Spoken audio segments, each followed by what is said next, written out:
You can't expect performance without training. You can't expect consistency without repetition. And you can't expect confidence without coaching. And isn't it so exciting when we work through some of their issues and they say, hey, I took your advice last week. My set rate's up 25% this week and my show rate's up 30%.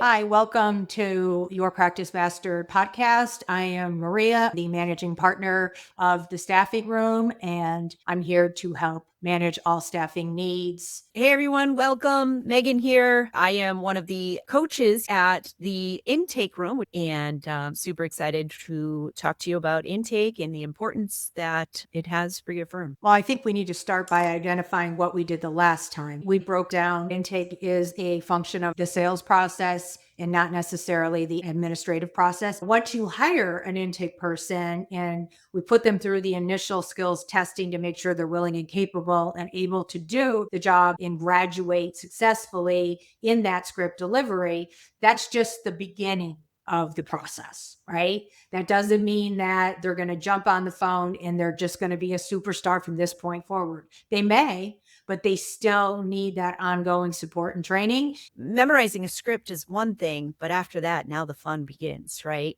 I don't care how long you've been at it. You still need some accountability. You still need some inspiration. And so the ongoing training is what gives you that. The teams that we recruit, hire, and do the initial part of the training, if they're coming in through the staffing room, when they're doing their ongoing coaching with you weekly through the intake room, why do you think intake agents or teams are underperforming? Underperforming would be because they've fallen off script and they don't even recognize it, right? Because they're not going back, reviewing their calls, getting any coaching. They're not taking the time to listen to their calls and do any training. And it does happen to the best of us. So it's so important that we're consistently getting that coaching and we're consistently doing that training, consistently having that accountability. What I think where we fall short a little bit is the intake becomes a reactive process rather than a proactive process. And if we could get ahead of the potential issues if an agent is starting to fall off script or not being able to have the numbers according to the expectations of your firm, we need to come alongside them sooner than later, because what could be a very easy fix, if identified quickly in a timely manner, can save the firm lots of lost revenue and frustration along the way. For sure. And we've seen this happen weekly in these calls that we have with our team. We'll recognize that somebody is having an issue and not really understanding their lead count or how many sets they had or how many shows they had or how they should be incorporating all of this. And we've helped them to unveil and unmask things that, had they gone on, could have potentially cost the firm a lot of money. And just having that awareness of what their expectation is for the firm, right? We can't just assume, pick up the phone, start saying the script and start dialing without giving them a goal to shoot for, or, hey, this is considered success within your role. If you're hitting this percent of appointments set, this many of your appointments are showing, that's what we would consider being successful in this job. So I think that's one of the things where leadership could come alongside a lot of our intake teams. You can't expect performance without training. You can't expect consistency without repetition. And you can't expect confidence without coaching. Our intake teams don't want to be on an island by themselves. We have a lot of people working remotely, and they need a place to come with their questions, concerns, feel like it's a safe space, and trust in the answers that they receive from whoever this person is that's giving them advice. It has to be a trusting relationship.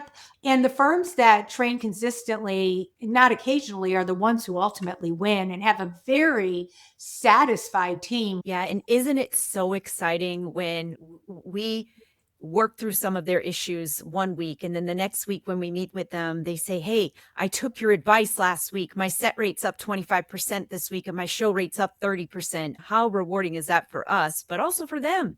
They're feeling it. They're confident, It's a necessary thing to do, but it's quite rewarding. If you're struggling with missed calls, inconsistent follow-ups, overwhelmed staff, you can visit thestaffingroom.com, learn how we help law firms build this trained, supported intake and staff, the whole complete sales staff process from intake to non-attorney salespeople. One of the biggest misconceptions that attorneys or whoever the operations manager have is that just by hiring the right person, that's enough. I don't care if you hire an A++ player, they still need an outlet for support and ongoing training. Confidence doesn't magically appear after their onboarding section. You can't expect performance without giving them their goals and their ongoing training in that listening ear. And you can't expect consistency without repetition, right? It's the person that is in charge of your intake team's responsibility to make sure that what you expect is happening is actually happening. When you start going off script a little bit, it just starts getting further and further away, if not brought back on course quickly. So we need to always be managing that and giving them the opportunity to ask questions and to be continually developing the script, whether through training and or repetition, and potentially even calling old lists just to keep that repetition and script sharp. If you don't have enough inbound leads coming in at the present moment, we still got to keep them on that script and expect confidence without putting all of these components in place. How do you feel about that, Megan? Yeah, confidence is a big name of the game, but the confidence comes with the wins, and the wins come with following the structure, from coming to the coaching calls and hearing it from other people that are in the program. And they might tune in and say, hey, here's what I do during this. And just little one-liners that they're picking up along the way, right? Every week I'm picking something up from the team. You're in a room of people that just want to continuously get better and strive for excellence. And that's the name of the game. It truly builds confidence. And that's what the person that's calling into the law firm is going to pick up on. They're going to feel that they've absolutely called the right place. This person really cares about me. They know that their firm's going to fix my problem. But they're also taking the time to learn a little bit more about me. They're showing empathy, right? And these are parts of the structure that they learn and we review on a very regular basis as part of coaching and training as well. We've touched on all the topics right now, like what investing in your intake team actually means. It's the role plays, the feedback loops, the real call reviews, setting clear expectations, and it's even showing the intake agent or teams what their role was in delivering maybe that final XYZ number as percentage of revenue, what their good work actually has done for the firm and subsequently has done for the people within their community that are investing in the firm. So I think they need to know and be a part of that big picture. 100%. 100%.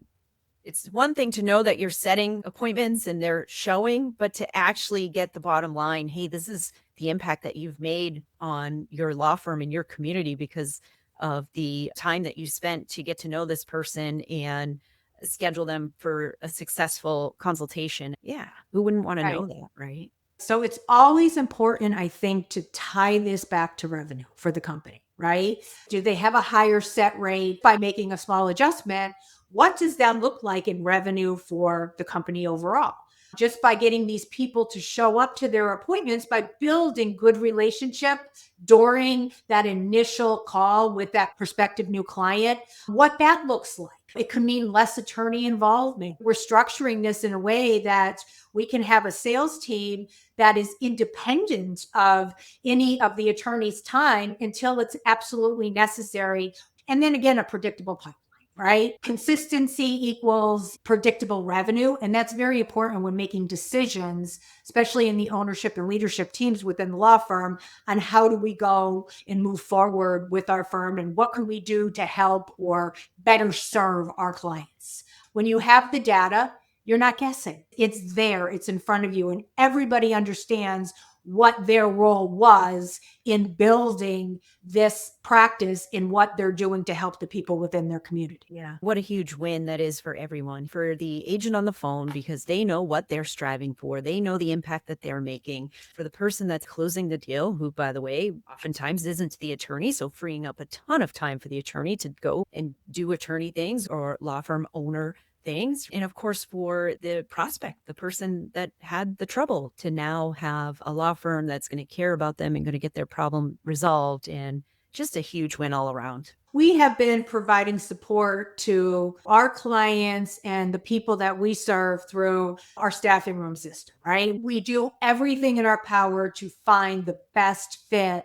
for the agent and the firm. We don't always get it right the first time, but we strive to get it right as many times as possible on the first try.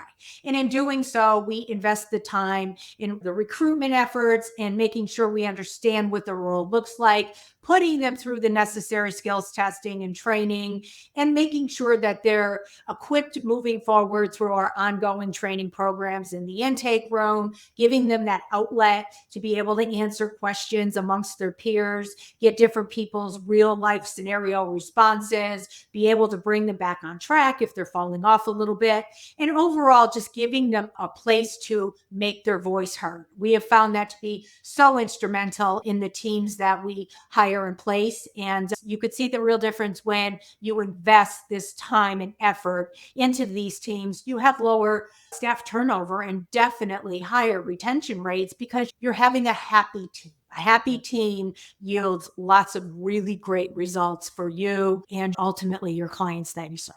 That's right. A coached up team is a confident team, and that's a lot of fun. If you want to start evaluating your intake process, ask yourself one question. Are we just hiring someone or are we setting them up for success? What does our process look like? What hard questions do we need to start asking ourselves by really putting our sales process under a microscope? Where can we fix things? It might just be little adjustments along the way, but the little adjustments might be enough to make big swings ultimately.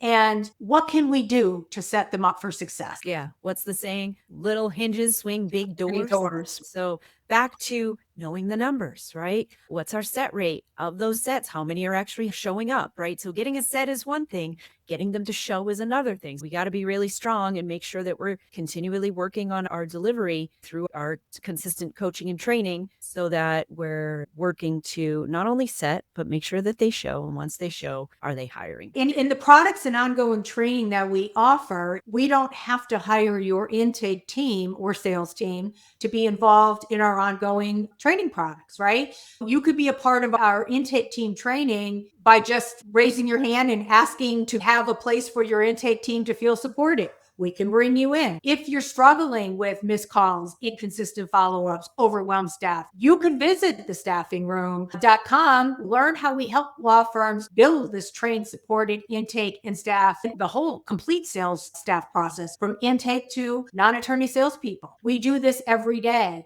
We have learned all the nuances in hiring these people and we know how to train them. In doing so, we're building major capacities for these law firms so that they can spend their time investing in what moving the business forward looks like and having the resources to be able to do so. So, Megan, what do you think would be number one in the first thing they should be looking at to evaluate? One action item would be evaluate a call. Does your staff sound confident? I would take some time and listen to a call.